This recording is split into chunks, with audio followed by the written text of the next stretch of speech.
Greater ప్రచారంలో దూసుకుపోతోంది కాంగ్రెస్. నగరంలో వాడవాడలా తిరుగుతూ అభ్యర్థుల తరఫున ప్రచారం చేస్తున్నారు పీసీసీ చీఫ్ ఉత్తమ్. ప్రచారంలో భాగంగా సికింద్రాబాద్లో రోడ్ షో నిర్వహించారు. టీఆర్ఎస్ బీజేపీలను చిత్తుగా ఓడించాలని ఓటర్లను కోరారు ఉత్తమ్. అంతకుముందు సికింద్రాబాద్ మహంకాళి దేవాలయంలో జరిగిన ప్రత్యేక పూజల్లో ఆయన పాల్గొన్నారు.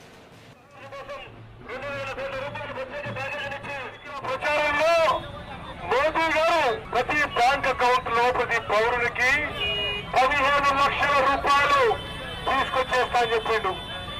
ఎవరికన్నా 15 రూపాయలు వాళ్ళు 15 పైసలు చేరినాయి అని చెప్పి మనం చెప్తాం. అదేవిధంగా గ్రేటర్ హైదరాబాద్ పరిధిలో మనం ఎయిర్పోర్ట్ తీసుకున్నా, రింగ్ రోడ్ తీసుకున్నా, పాత బస్సులో జరిగిన కొన్ని పనులు తీసుకున్నా, ఏ గోదావరి నీళ్ళు తీసుకున్నా, కృష్ణా నీళ్ళు తీసుకున్నా అన్ని కాంగ్రెస్ పార్టీ చొరవలని చెప్పి మనం చెప్తాం.